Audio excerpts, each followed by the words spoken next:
Bismillah, alhamdulillah. Alhamdulillahi hamdan katsiran thayyiban mubarakan fih kama yuhibbu rabbuna wa yardha. Asyhadu an la ilaha illallah wa la syarika lah, asyhadu anna Muhammadan abduhu wa rasuluh. Allahumma shalli ala Muhammadin wa ala ali Muhammad kama shallaita ala Ibrahim innaka Hamidum Majid. Allahumma barik ala Muhammadin wa ala ali Muhammad kama barakta ala Ibrahim innaka Hamidum Majid. Ya ayyuhalladzina amanu taqullaha haqqa tuqatih wa la tamutunna illa wa antum muslimun, amma ba'd. Mas sekalian yang dirahmati Allah Subhanahu wa taala, alhamdulillah kita insyaallah akan melanjutkan baca jadi kitab tauhid ini. Kita sampai dalam bab, kayaknya bab baru nih ya.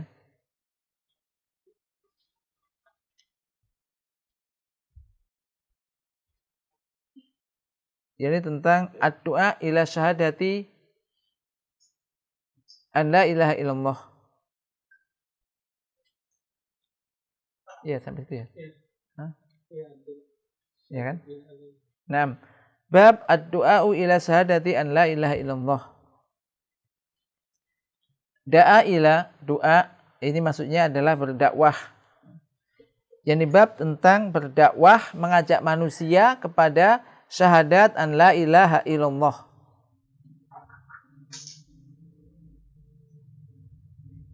Wa qaulillahi ta'ala kul hadhihi sabili ad'u ila ilallah ala basiratin ana wa man ittaba'ani wa subhanallahi wa ma ana minal musyrikin.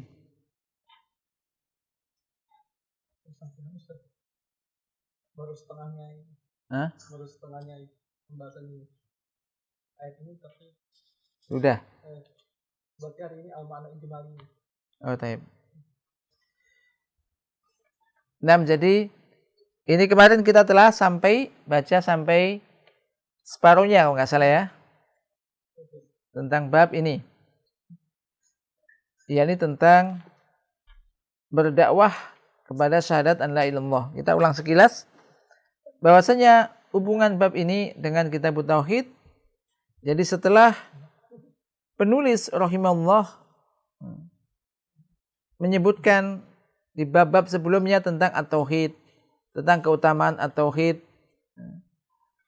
kemudian juga hal yang mengharuskan untuk khawatir jatuh dari lawan dari tauhid, yaitu kesyirikan. Maka di dalam bab ini bahwasanya tidak seyogyanya bagi orang yang telah mengetahui semua itu untuk hanya terhenti di dalam dirinya saja. Akan tapi wajib juga bagi dia untuk menyampaikan kepada orang, untuk mendakwahkan kepada manusia, mengajak orang lain kepada Allah dengan hikmah wal mau'izatil hasanah, sebagaimana itu merupakan jalan para rasul dan juga para pengikutnya. Ya, di sini dakwah kepada syahadat an la ilaha illallah artinya adalah dakwah mengajak manusia kepada at-tauhid. Kepada tauhid, kepada Allah, mengesahkan Allah untuk beriman kepadanya. Dan juga beriman dengan apa saja yang telah dibawa oleh para rasul yang dikandung oleh yakni syahadat ini. Maka di sini Allah Subhanahu wa taala berfirman, "Kul hadhihi sabili", katakanlah sungguhnya inilah jalanku. Ad'u ilallah, aku berdakwah mengajak orang kepada Allah. Sekali lagi, ini juga pelajaran bahwa saya berdakwah kepada Allah. Berdakwah mengajak orang kepada Allah, jangan kepada golongan, jangan kepada kelompok tertentu atau kepada dirinya sendiri, tapi kepada Allah. Aku berdakwah mengajak orang kepada Allah ala basirah, maksudnya kepada Allah, kepada tauhidullah. Jadi bukan hanya kepada dunia, kepemimpinan, kelompok dan yang lainnya. Ala basirah, di atas ilmu, yaitu ilmu tentang hal itu. Ilmu tentang hal itu di atas bukti yang nyata, baik secara akal maupun syar'i. Dan basirah yaitu mengetahui, yang dengan pengetahuan itu ia bisa membedakan antara hak dan yang batil. Ini jelas. Ana wa manit taba'ani, aku dan juga orang-orang yang mengikutiku. Yang mengikutiku, yaitu orang-orang yang beriman kepadaku, kepada Rasul. Membenarkanku, membenarkan apa yang disampaikan oleh Rasul.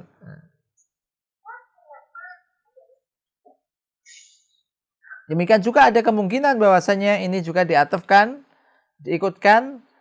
kepada dhamir yang rafa, yaitu ad'u. Maka maknanya aku berdakwah kepada Allah di atas basirah, di atas ilmu. Dan juga orang-orang yang mengikutiku demikian pula. Mereka pun berdakwah kepada Allah di atas ilmu.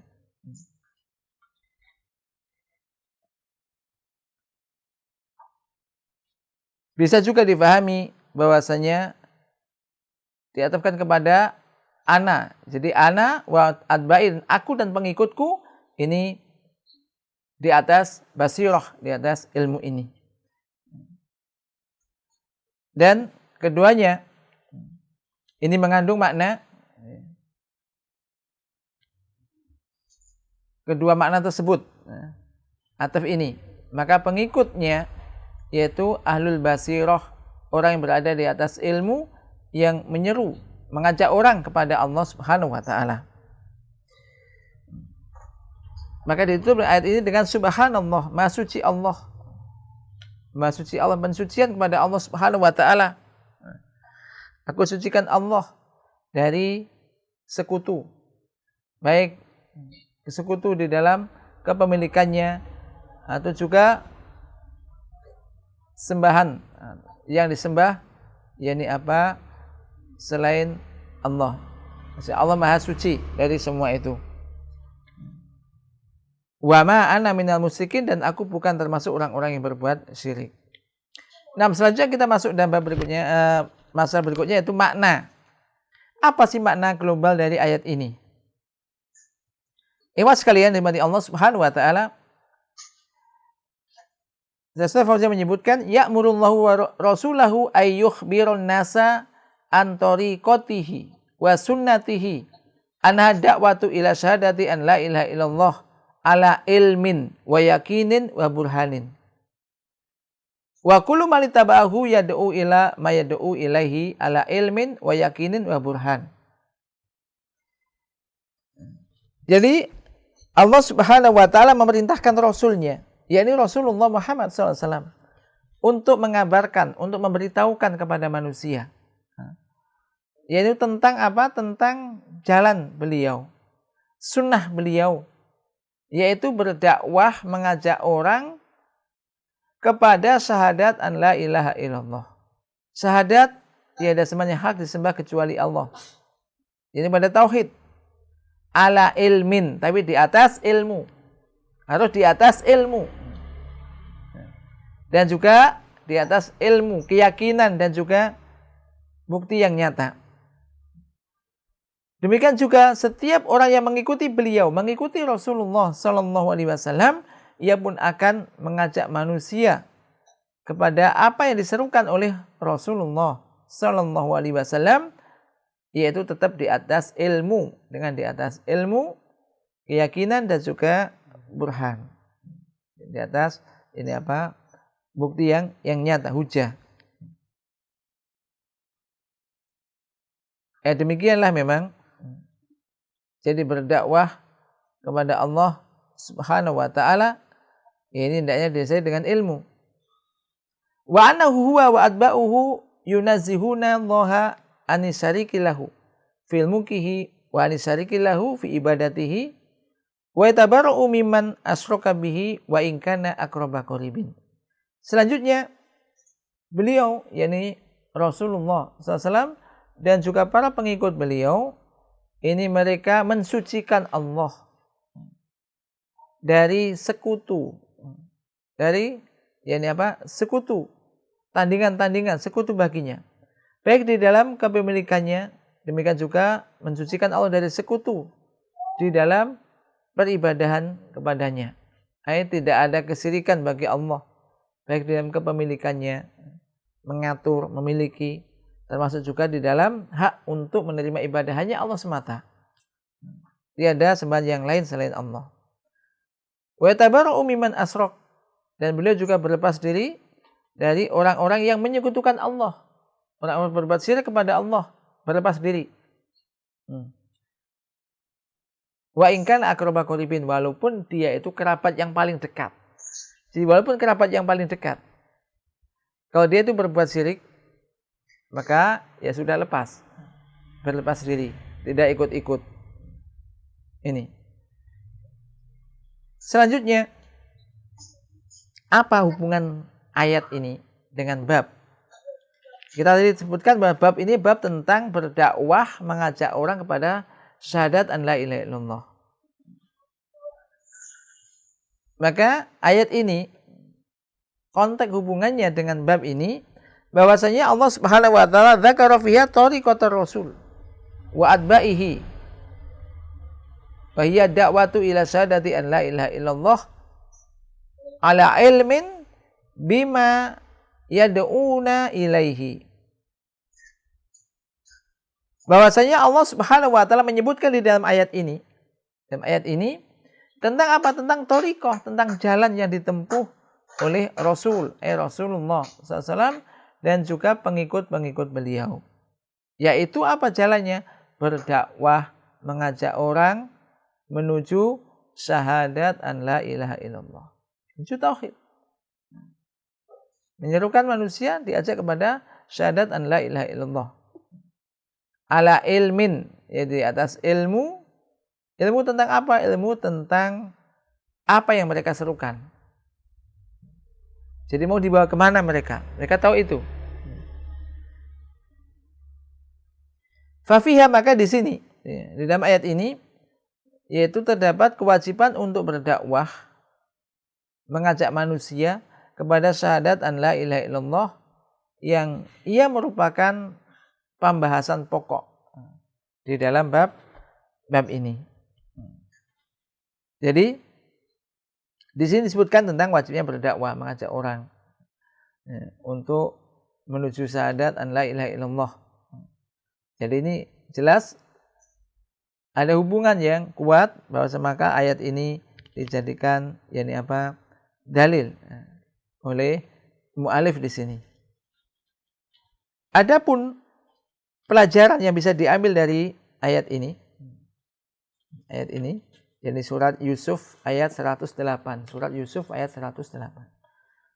Faedahnya yang pertama adalah anna dakwah ila syahadati an la ilaha illallah ya tariqatul rasul wa atba'ihi. Nah, bahwasanya berdakwah, mengajak manusia kepada syahadat an la ilaha illallah, kepada tauhid, ia merupakan jalan yang ditempuh oleh Rasulullah sallallahu alaihi wasallam dan juga para pengikutnya. Maka termasuk kita. Jadi kalau kita mengaku dan ingin menjadi pengikut Rasulullah SAW, juga demikian hendaknya berdakwah, menyampaikan ajaran sunnah, ajaran tauhid, mengajak orang kepada tauhid ini. Tentu sejauh kemampuan kita, masing-masing. Yang kedua, bahwasanya anau yajibu ala da'iya ayyakuna aliman bima yad'u ilaihi, aliman bima yanha anhu. Bahwasanya wajib bagi seorang dai, ini kiranya dia ada orang yang mengetahui tentang apa yang dia serukan, apa yang diajak. Orang ini mau diajak kemana? Ini harus tahu. Jangan ngajak orang tapi nggak tahu mau kamu ajak kemana, nggak tahu. Harus mengetahui ini apa yang diserukan kepada mereka, mau dibawa kemana mereka, ini tahu. Jadi mengetahui tentang apa yang didakwahkan, mengetahui apa yang dilarang. Jadi apa yang diperintahkan, apa yang dilarang harusnya tahu. Supaya orang jelas. Ya, ini diajak untuk sesuatu yang diperintahkan oleh Allah, termasuk di sini adalah bertauhid pada Allah mengesahkan Allah, syahadat an la ilaha illallah, dan mengetahui larang-larangan, apa yang dilarang oleh Allah sehingga bisa menjauhinya. Nah, yang termasuk ini bagian itu. Termasuk juga mengetahui, disebutkan juga ilmu ini berkaitan dengan masalah ilmu mengetahui keadaan orang yang akan didakwahi. Orang yang akan didakwahi. Kondisi orang yang akan didakwahi ini tahu. Mengetahui itu. Jadi mengetahui apa yang didakwahkan. Yang kedua mengetahui orang yang akan didakwahi. Keadaan orang yang akan didakwahi ini siapa? Yang didakwakan sama, tauhid, tetapi kadang-kadang orang beda-beda. Ada kalanya mungkin orang itu pegawai, ada kalanya mungkin orang itu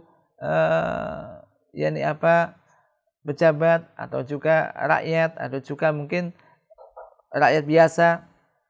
Disesuaikan di dalam berdakwah. Tapi materi utama tetap. Ini apa? Tauhid. Syahadat an la ilaha illallah. Jadi mengenal siapa yang didakwahi. Demikian juga mengetahui cara untuk berdakwah kepada mereka. Maka ini butuh juga di sini kita ambil pelajaran apa? Berarti penting juga dari sebelum terjun dakwah ini la budda minna ilm.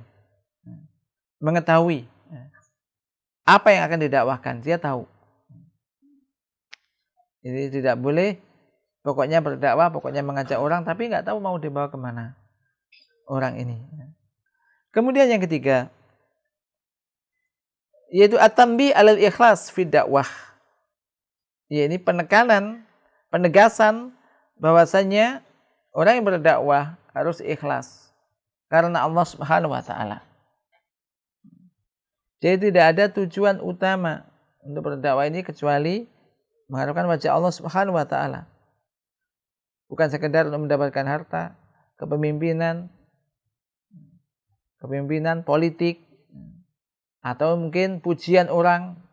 Kalau orang itu mau muji-muji, dia senang. Kalau enggak, maka dia marah-marah. Berarti ini tujuannya hanya untuk supaya dipuji orang aja.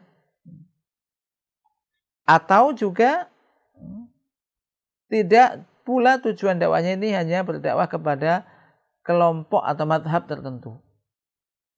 Atau bahkan kepada dirinya. Nah, tidak. Bisa saja orang itu kadang dohirnya kayaknya berdakwah yang sampaikan juga nas, tetapi intinya justru mengajak kepada dirinya saja. Jadi kalau dia nggak ngaji kepadanya atau kepada yang lain, marah. Nanti hati-hati.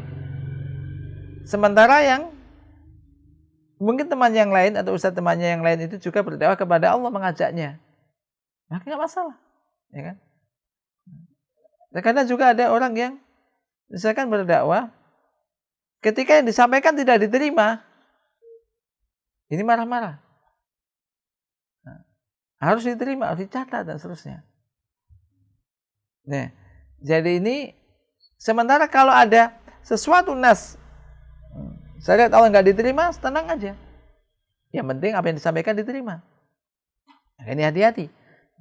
Tentu kita sekali lagi berdakwah ini kepada kepada at-tauhid, kepada Allah, berdakwah kepada Allah, mengajak orang kepada Allah, kepada Al-Quran, kepada Sunnah. Ini termasuk dalam sebuah ayat Allah Ta'ala juga berfirman, wal takum minkum ummatu yad'una ilal khair, dan adalah ada di antara kalian sekelompok orang umat yang terjun berdakwah kepada al khair, yaitu ila kitabillah wa sunnati, kata Nabi, kepada Al-Quran dan juga kepada sunnahku, kepada sunnah. Jadi berdakwah kepada al khair, kepada Al-Quran dan sunnah. Ini bukan kepada selain itu. Bukan kepada selain itu. Yang keempat, di antara faedah ini bahwasanya amal basirah fardhah. Bahwasanya al-basirah, keilmuan ini adalah wajib. Kenapa? Li'anna ittiba'uhu sallallahu alaihi wasallam wajibun wa la yatahaqqaqu ittiba'uhu illa bil basirah wa hiya al ilmu wal yakin. Maka basirah ini adalah wajib. Karena mengikuti Rasulullah itu adalah wajib dan ittiba kepada Rasul tidak bisa terwujud kecuali dengan basirah, dengan ilmu ini. Yaitu basirah ini berupa ilmu dan keyakinan. Maka mempunyai ilmu dan meyakini kebenaran ilmu tersebut ini adalah wajib. Harus. Jadi sekali lagi penting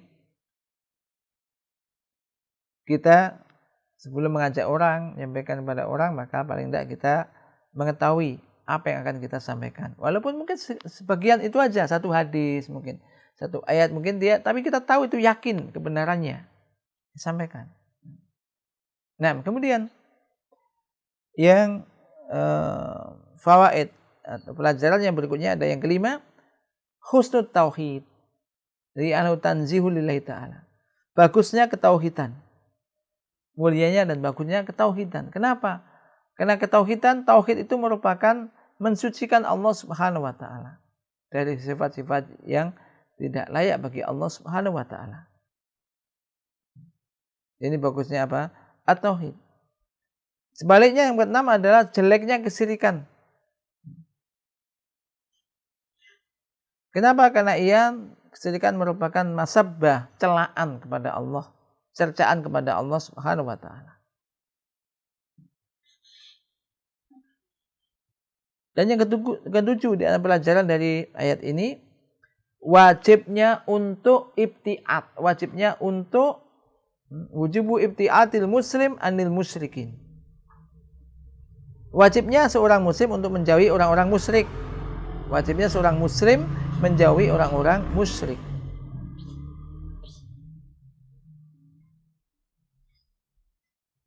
Naam, la yasiru minhum bi syai'in fala yakfi annahu la yusrik. Naam. Jadi ia tidak menjadi golongan dari mereka dalam suatu apapun. Sehingga tidak cukup kalau hanya sekedar tidak berbuat syirik, tapi juga harus menjauhkan diri dari orang-orang musyrik.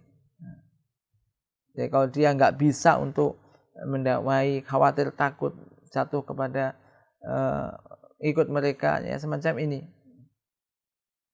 Jadi harus berupaya untuk menjauhi seorang yang berbuat kesyirikan. Karena fitnah ini agung, besar sekali. Jadi tidak cukup ya sekedar tidak berbuat syirik, tapi kalau bisa menjauhi orang-orang berbuat syirik, menjauhinya. Nah, berikutnya kita masuk dalam dalil yang kedua dari hadis. Dalil dari hadis.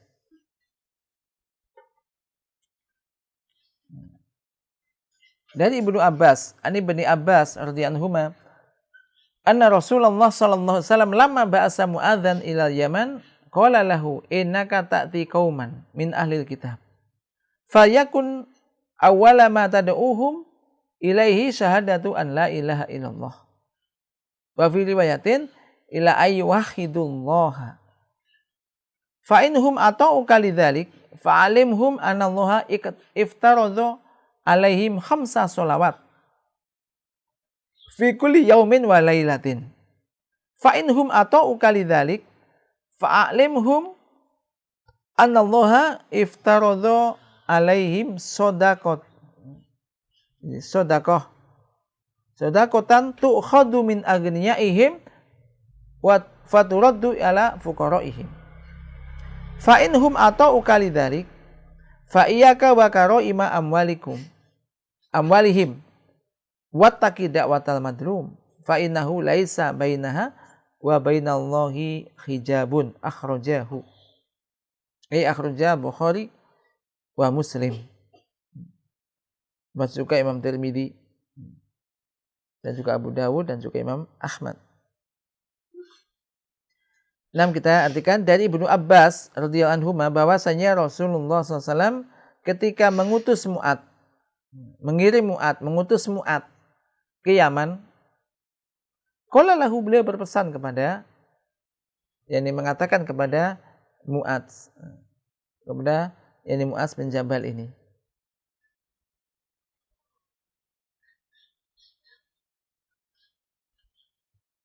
Enam, mengirim ke Yaman. Yaman ini sebuah negeri yang terkenal dari bagian selatan Jazirah Arabia. Untuk apa? Untuk berdakwah, mengajak orang kepada Allah, dan sebagai gubernur qadhi di sana. Dan itu di tahun Asrin minal hijrah, 10 Hijriah. Yakni ketika beliau mengutus Mu'adz ini ke Yaman, beliau mengatakan, innaka ta'ti qauman. Sesungguhnya kamu, wahai Mu'adz, akan mendatangi suatu kaum min ahlil kitab. Akan mendatangi suatu kaum apa? Dari ahlul kitab. Ahlul kitab ini orang Yahudi dan Nasrani, karena mereka yang diberi kitab. Dan karena mereka ketika itu kanu fil Yaman aktsar. Mereka itu di Yaman jumlahnya lebih banyak daripada orang-orang musyrik Arab, atau aglab, atau lebih jadi dominan. Ini ahlul kitab. Nah, di sini tentunya juga bahwasanya seorang dai, jadi ini mengetahui, diberitahu tentang orang yang akan didakwai tadi. Kamu nanti yang akan kamu hadapi itu ahlul kitab. Artinya apa? Punya ilmu. Punya ilmu. Siapkan untuk menghadapi mereka. Punya ilmu. Makanya tadi mengetahui siapa yang akan dihadapi. Jadi beda. Kita ini mau mendakwahi kepada siapa ini? Orang yang bisa diajak berpikir dan punya ilmu. Hanya punya ilmu biasanya punya apa? Kekuatan untuk memberikan subhat-subhat. Jangan sampai kalah, tapi kalau kalah tambah terbalik nanti kan. Wah, mereka lebih pintar kan. Jadi menghadapi ini. Jadi kamu akan mendatangi suatu kaum dari ahlul kitab. Falyakun, maka hendaklah pertama kali yang kamu serukan kepada mereka, pertama kali yang kamu ajakkan, kamu dakwahkan kepada mereka, yaitu syahadat an la ilaha illallah. Jelas ada sini. Pertama kali yang kamu serukan kepada mereka, mereka ahlul kitab, yaitu syahadat an la ilaha illallah.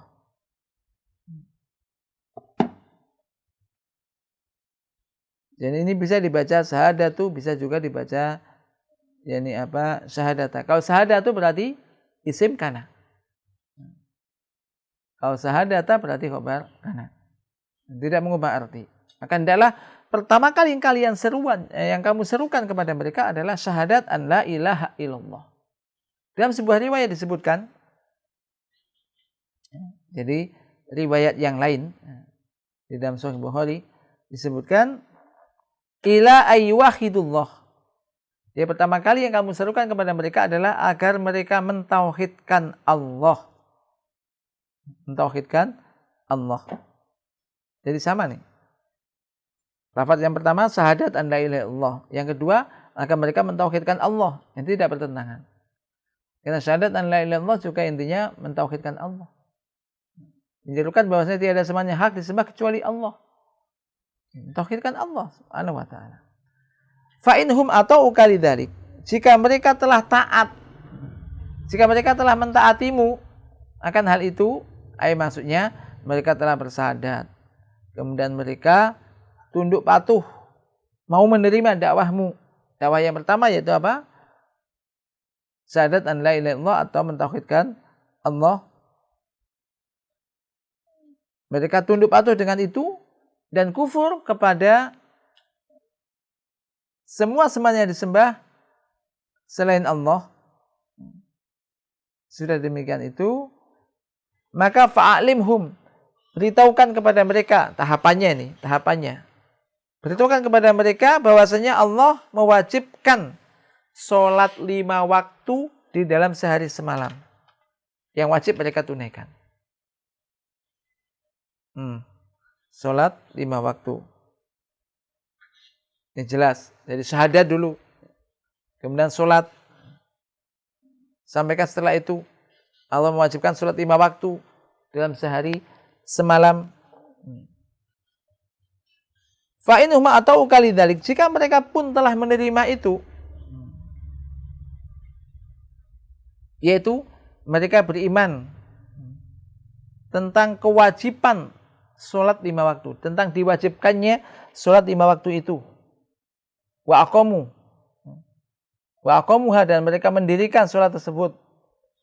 Ya, mendirikan termasuk ya menunaikan dengan sempurna, menyempurnakan syarat-syaratnya, syarat sholat, termasuk juga rukun sholat, kemudian wajibatus sholat, mereka juga sunnah-sunnah sholat dia kerjakan. Setelah itu, fa'inhum atau ukali dzalik, jika mereka telah mematuhi kamu, mentaati kamu dalam hal itu, fa'alimhum, maka ketahuilah, kabarkan kepada mereka, a'limhum, sampaikan kepada mereka, anallaha iftaradha alaihim shadaqatan. Sampaikan kepada mereka bahwasanya Allah Subhanahu wa taala mewajibkan kepada mereka sedekah. Maksudnya di sini apa? Zakat.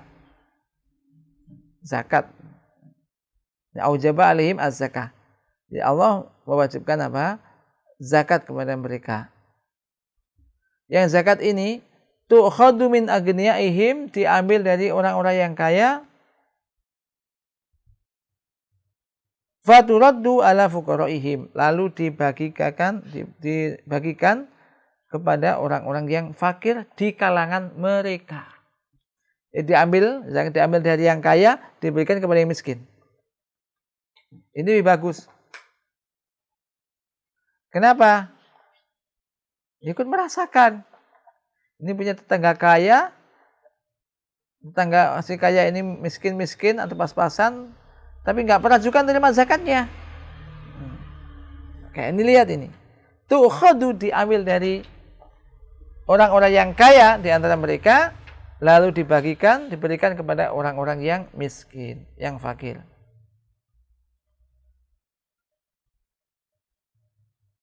Kemudian fa'inhum atau ukali dzalik, jika mereka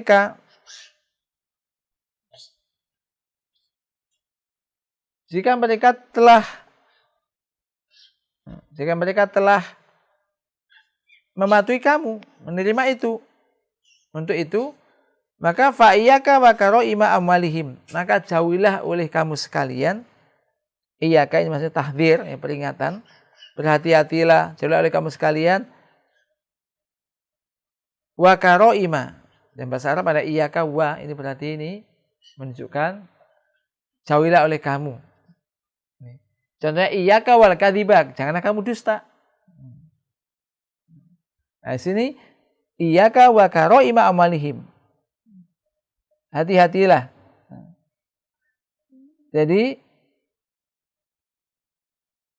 janganlah kalian mengambil dari harta mereka yang paling bagus atau yang paling mewah. Jadi zakat ini kan tadi apa? Diambil toh. Jadi ada yang ngambil. Maka yang kamu ambil jangan yang terbaik gitu kan. Jangan yang terbaik. Wattaqi da'watal madlum, kali bentuk kezaliman. Maka berikutnya beliau mengatakan wattaqi da'watal madlum, dan berhati-hatilah, takutlah kamu terhadap doanya orang yang terzalimi. Nah, dakwah di sini maksudnya apa? Doa. Wattaqi da'watal madlum maksudnya doa di sini. Bukan berdakwah tapi doa. Maka jagalah dirimu dari doanya orang yang terzalimi. Yang maksudnya jangan sampai kamu berbuat zalim. Hati-hati, kalau nanti kamu berbuat zalim kepada mereka, kamu ambil harta mereka yang paling bagus, mereka merasa terzalimi, kemudian mendoakan jelek Anda, jangan begitu. Ini maka bahaya, ini jangan sampai. Maka takutlah kamu, jagalah dirimu dari doanya orang yang terzalimi.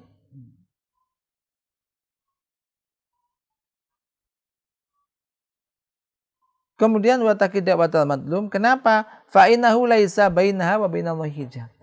Alasannya ini, karena orang yang madlum ini, terdolimi ini, tidak ada lagi hijab antara ia dan juga antara Allah. Jadi maksudnya tidak ada hijab. Maksudnya apa ini? Mustajab doanya.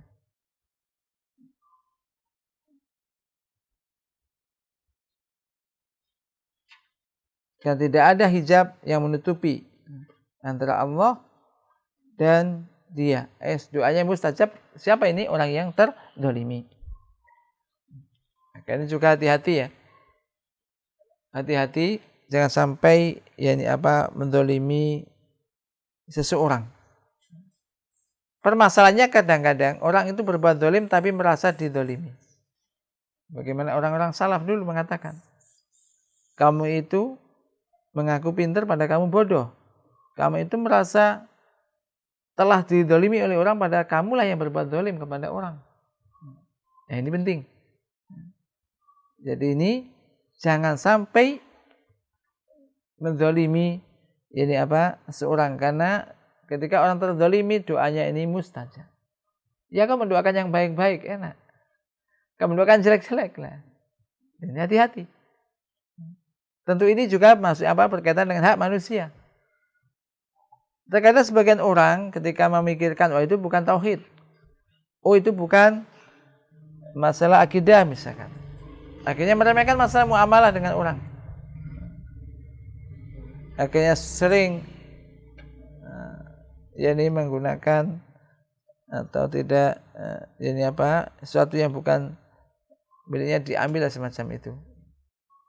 Nah, intinya ini jangan sampai kita berbuat zalim kepada seorang. Kita diperintahkan untuk takut terhadap doanya orang yang terzalimi. Maksudnya doa jelek untuk kita, maksudnya wa taqi da'watal madlum. Nah, berikutnya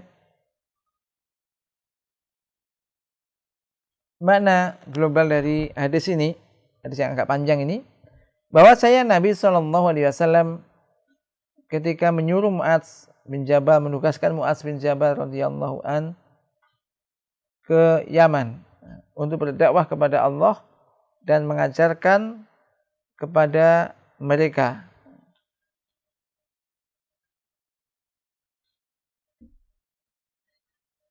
Maka Allah menjelaskan Rasul sini ya, innaka ta'ti, beliau menjelaskan bahwasanya Mu'adz ini akan menghadapi, akan berdakwah kepada suatu kaum yang berasal dari ahlul kitab. Maksudnya apa? Punya ilmu dia. Bisa jadi nanti ngajak debat. Punya ilmu, argumen, punya ilmu. Yaitu orang-orang Yahudi dan Nasrani. Tujuannya apa disampaikan semacam ini? Liyakuna ala ahibatin limuna dhoratihim wa raddi syubahihim. Agar Mu'adz bin Jabal ini betul-betul mempunyai persiapan ini untuk kalau seandainya ada debat, dia ada debat oleh mereka. Nah, dan juga untuk membantah subhat-subhat mereka, karena mereka punya ilmu. Nyampaikan subhat-subhat, ketika nggak bisa dibantah, iya benar juga ya, bahaya nih. Nyampaikan subhat kita bingung, apalagi misalkan, ini penting sekarang misalkan, dakwah semangat, ya didakwai pintar baca kitab lagi kan. Punya baca kitab gondol pintar. Kita baca Quran yang gondrong aja kurang bisa, apalagi kitab gondol, kalah misalkan. Padahal mereka pintar tetapi juga melontarkan subhat-subhat. Misalkan pakai bahasa Arab misalkan. Baca kitab. Kalau kita juga nggak paham, nggak bisa lah, ini kan bahaya. Nah, ini penting juga ini. Jadi mengetahui orang yang akan kita dakwai. Termasuk juga di sini juga berarti penting bagi kita khususnya sekarang untuk mengetahui bahasa kitab, bahasa Arab, bahasa Al-Quran, bahasa kitab ini penting untuk kita upayakan untuk itu. Nah, kemudian yang berikutnya disebutkan bahwasanya jadi setelah menyebutkan Mu'adz nanti akan menghadapi orang dari kalangan ahlu kitab agar bisa siap-siap untuk membantah syubhat-syubhat yang mereka lontarkan. Kemudian hendaklah beliau memulai dakwahnya dari satu yang paling penting. Yang paling penting. Kemudian berikutnya dan berikutnya. Maka yang paling penting di sini adalah mengajak manusia yaitu unas ila islahil akidah awalan. Yaitu mengajak orang untuk memperbaiki akidah. Akidahnya diperbaiki. Ini pertama kali. Akidah. Kenapa? Karena akidah ini anahu wal asas. Dan dialah itu asas. Pondasi yang utama. Pokoknya. Masalah akidah. Maka berikutnya fa'idzan qadu lidzalik amarahum bi iqamis shalah. Apabila dia telah tunduk dalam yang pertama tadi, maka harus menyuruh mereka untuk mendirikan sholat. Karena mendirikan sholat termasuk a'dzamul wajibat, kewajiban yang paling agung. Kewajiban yang paling agung setelah ba'da tauhid, setelah tauhid. Maka salah juga misalkan orang yang penting bertauhid enggak sholat. Kadang sholat kadang tidak. Ya gimana? Tentu tidak benar. Jadi insya Allah kalau udah taat, insya Allah ya ngikut aja ini. Nah, apabila telah mereka lakukan juga ini sholat tersebut, amaru aghniyahum bidaf'i zakati amwalihim ila fuqaraihim muwasatan lahum wa syukran lillah. Yakni apabila dia telah menerima yang tadi, masalah akidah, lalu ia mentaati itu, maka kemudian perintahkan mereka untuk mendirikan sholat. Nah, untuk mendirikan sholat. Kemudian setelah itu, jika mereka telah melakukan itu, diperintahkan untuk orang-orang yang kaya untuk membayar zakat harta. Nah, maksudnya ini berarti zakat harta, bukan zakat fitrah ya. Kalau zakat fitrah kan cuma berapa? 3 kilo ya kan, zakat fitrah. Maka ini tu'khadhu min aghniyaihim, diambil dari yang kaya di antara mereka kemudian dibagikan kepada yang miskin. Nah,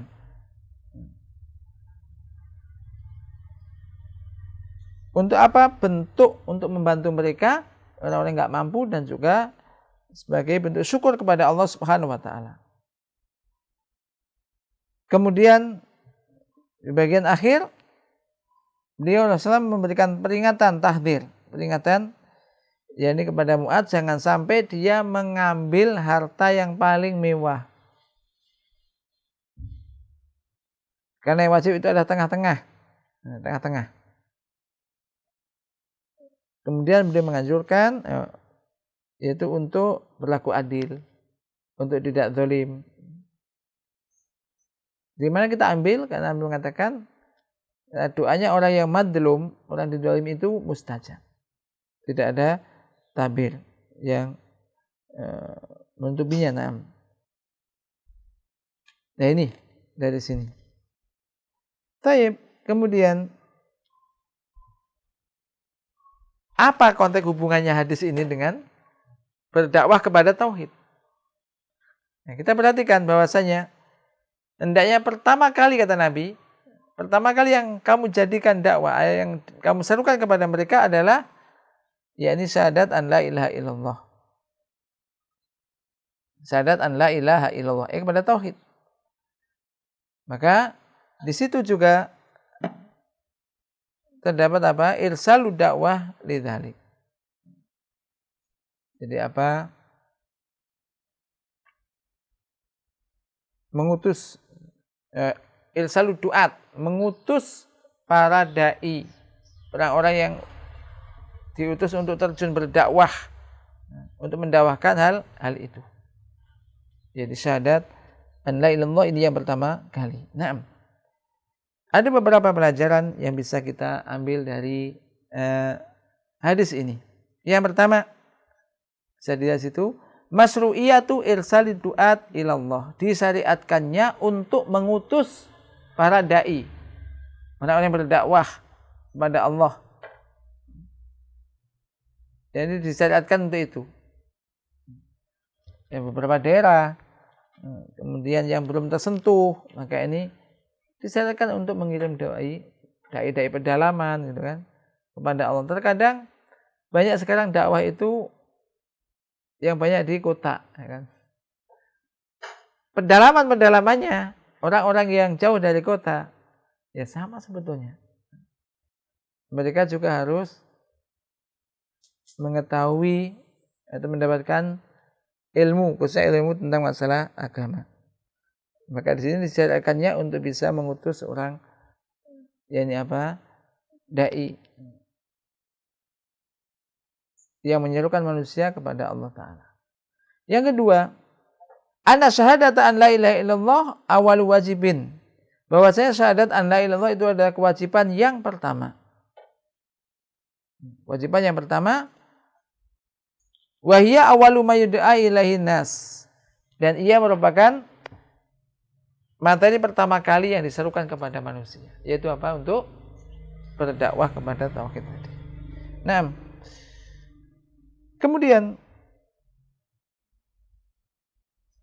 yang ketiga, di antara pelajaran di sini, anna makna syahadati an la ilaha illallah tauhidullah bil ibadah wa tarki ibadati ma siwahu. Nah, ini perlu digarisbawahi di situ yang ketiga ini.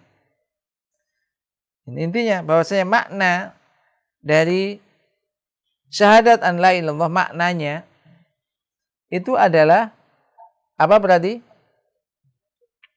Mentauhidkan Allah dengan ibadah. Maksudnya menunjukkan ibadah hanya kepada Allah dan meninggalkan ibadah kepada selain Allah. Selain Allah. Ini makna syahadat. Jadi bukan hanya sekedar tidak ada Tuhan selain Allah, tapi maknanya semacam tadi, yaitu mentauhidkan Allah di dalam urusan ibadah, menunjukkan ibadah hanya kepada Allah dan meninggalkan ibadah kepada ini apa selain Allah. Nah, kemudian faedah yang keempat, anahu la yahkumu atau la yukamu bisamil kafir illa binutki bisadataini. Bahwasanya maksudnya orang yang kafir tidak bisa dihukumi Islam, masuk Islam kecuali dengan mengucapkan dua kalimat syahadat.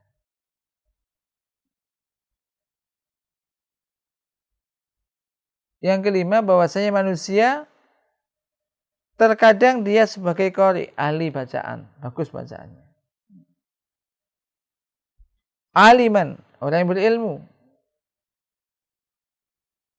Wa huwa la ya'rifu makna la ilaha illallah. Sedangkan ia belum mengetahui atau tidak mengetahui makna la ilaha illallah. Atau mengetahuinya akan tapi tidak mengamalkannya sebagaimana kalangan ahlul kitab. Nah, kemudian pelajaran atau faedah yang berikutnya yang keenam, ana mukhatabatal alimi laisat ka mukhatabatil jahil. Ini menunjukkan apa? Bahwasanya berdakwah kepada orang yang alim, orang yang berilmu tidak seperti berdakwah kepada orang yang jahil. Ini nggak sama, nggak bisa disamakan tadi. Ya, maka ini jadi apa ada hal semacam itu. Jadi orang yang berilmu tentu tidak sama perlakuannya dengan orang yang saya tidak berilmu. Maka Nabi mengatakan tadi, inna kata di kauman, sesungguhnya kamu akan mendatangi yakni suatu kaum dari kalangan ahlu kitab. Dan seterusnya. Kemudian yang ketujuh, peringatan yang penegasan yang penting bahwasanya seyogyanya bagi manusia, khususnya para dai, orang yang mengajak manusia kepada jalan Allah, itu ayakuna ala basirah min dinihi. Hendaknya dia berada di atas basirah min dinihi, dari agamanya. Kenapa? Ilmu maksudnya di atas ilmu. Kenapa? Karena supaya dia selamat dari subhat. Subhat-subhat yang mungkin dilontarkan oleh orang-orang yang memang menentang. Dan semua itu menunjukkan apa? Wajibnya mencari ilmu. Wajibnya mencari ilmu di sini. Dan mencari ilmu supaya kita tahu duduk permasalahannya. Kemudian kita sampaikan. Ketika ada subhat-subhat yang terlontar, maka supaya bisa meluruskan kembali atau mengkanternya. Nah, kemudian pelajaran yang berikutnya, yang ke-8, bahwasanya salat merupakan kewajiban yang paling agung setelah 2 kalimat syahadat. Maka salat ini amal yang paling agung setelah 2 kalimat syahadat. Maka jangan sampai orang tidak salat. Jangan sampai tidak salat. Orang yang enggak salat masuk neraka sakor. Masalakakum fi sakor. Apa yang menjadikan kamu masuk ke dalam neraka sakor? Qalu lam nakum minal musallin. Kami dulu tidak salat. Maka ini perlu apa? Diperhatikan. Jadi bahwasanya salat itu merupakan kewajiban yang agung setelah 2 kalimat syahadat. Yang ke-9, bahwasanya zakat itu adalah wajib. Aujabul arkan ba'da shalah. Zakat merupakan rukun Islam yang aujab, yang sangat diwajibkan setelah sholat. Ini penting. Ya, maksudnya ini zakat apa? Zakat mal. Zakat mal macam-macam ya. Ada zakat harta, ada zakat mungkin ternak ya. Yani atau juga menyimpan zakat emas atau perak. Yang jelas ketika dia menyimpan harta yang wajib dizakati, dia pegang setahun, dalam setahun itu ada sejumlah nisab ya. Mencapai nisab, batas yang wajib dikeluarkan zakatnya, kemudian nisab ini ditahan sampai setahun, tidak berkurang dari itu, keluarkan zakatnya. Keluarkan zakatnya. Kemudian juga di sini dijelaskan tentang orang-orang yang menerima zakat, yaitu orang-orang yang fakir. Orang-orang yang fakir. Dan boleh kalau memang situ banyak orang fakir, sudah diberikan saja kepada orang yang fakir, yang miskin itu.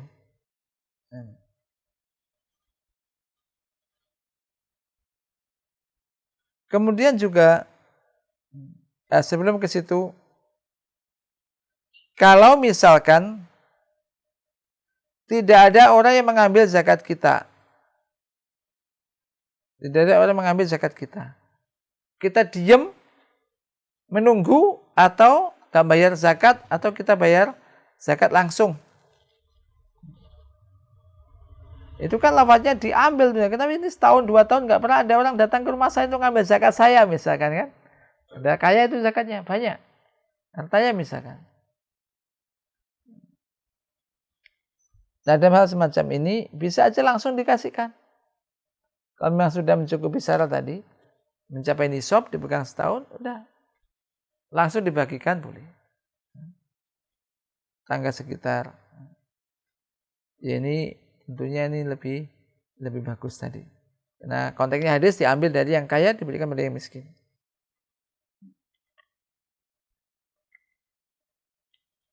Kemudian yang berikutnya, tidak boleh mengambil zakat dari harta yang paling mewah, dari yang memiliki zakat ini, kecuali dengan ridhonya. Kembali diambil tadi kan zakat ternak atau zakat misalkan semacam itu ya, ternak kan tingkat-tingkatan, maka diambil yang paling bagus. Maka ini jangan, kecuali dengan keridhaan orang yang berzakat tersebut.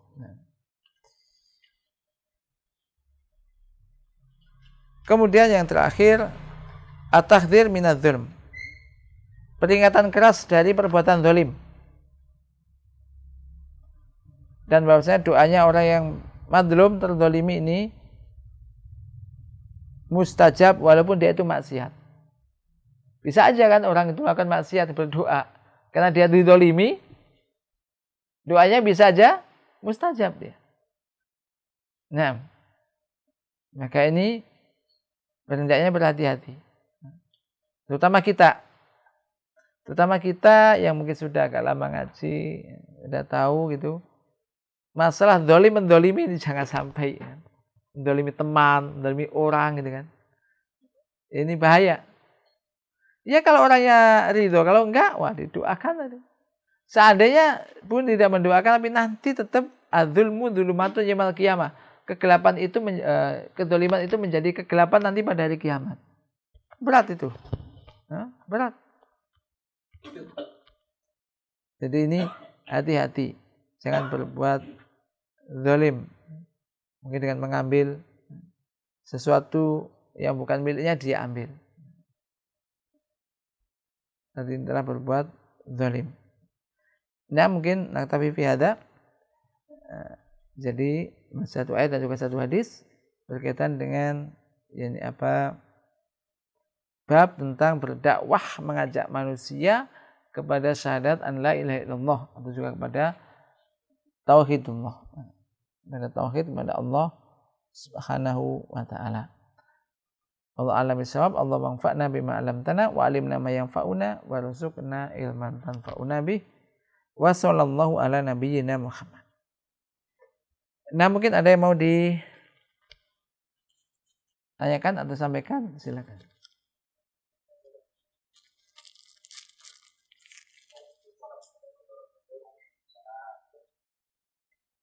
Ya.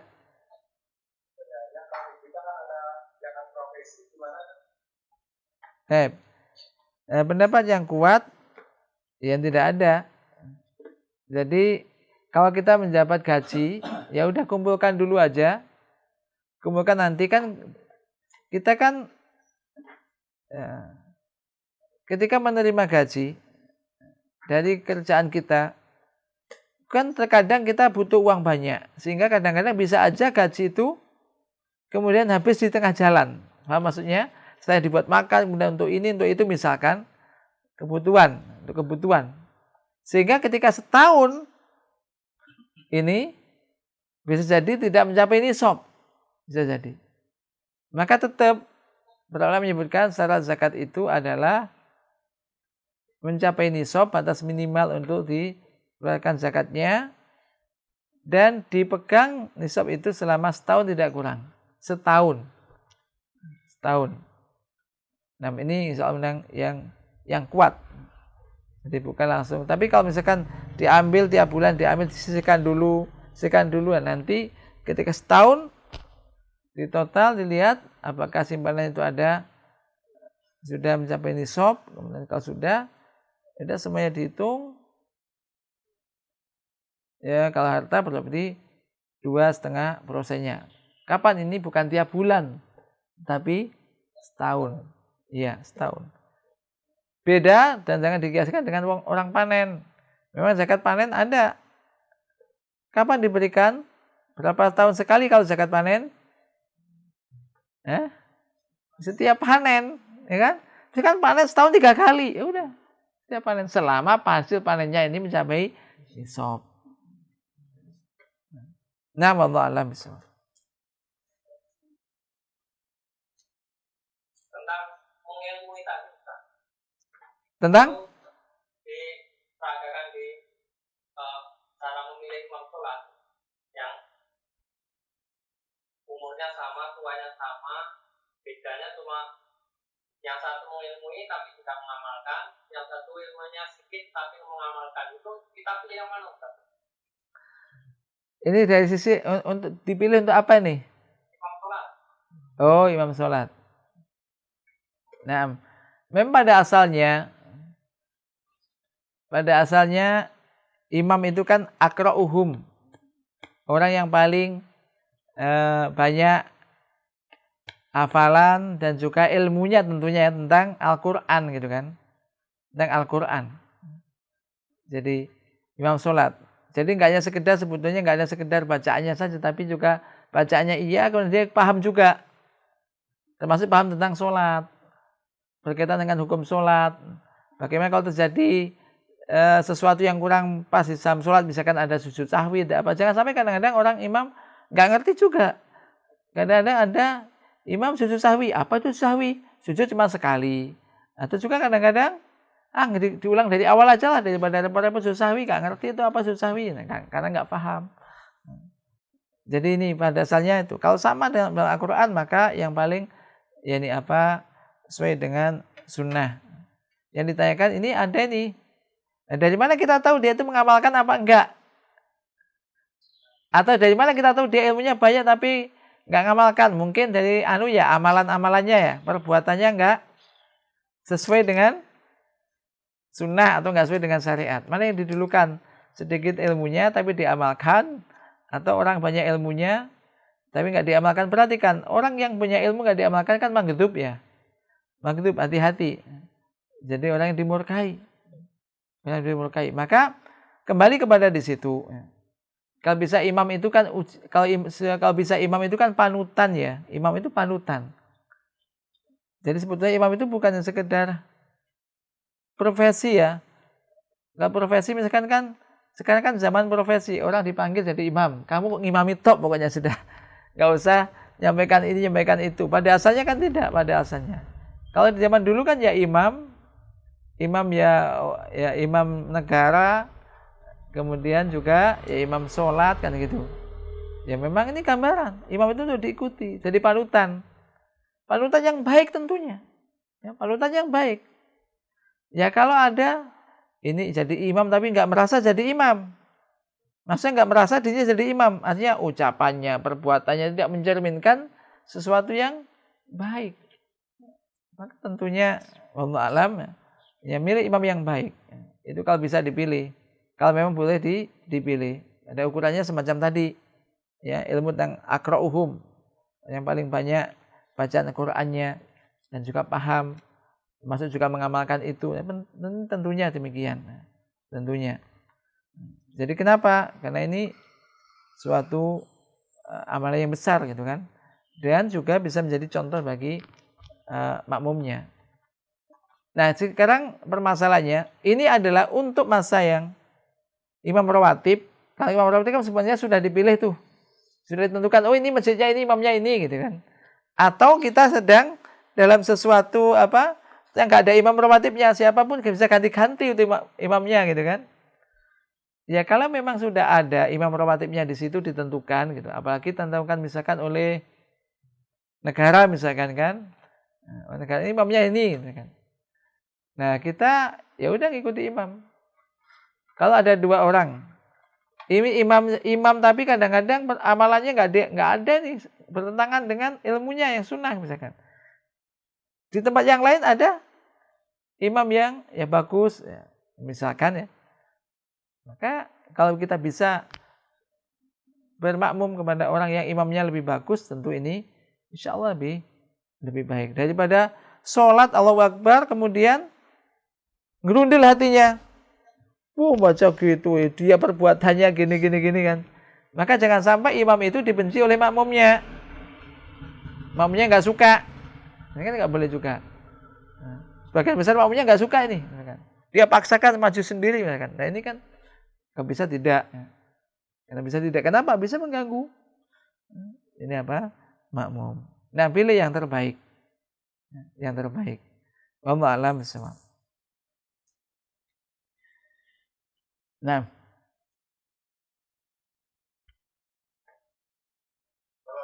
khalas, taib. Insyaallah sampai di sini. Kalau ada benarnya itu dari Allah Subhanahu wa taala, kalau ada khilaf dan salahnya dari diri saya, mohon maaf, semoga diampuni oleh Allah Subhanahu wa taala. Subhanakallahumma wa bihamdika asyhadu an la ilaha illa anta astaghfiruka wa atubu ilaik. Assalamualaikum warahmatullahi wabarakatuh.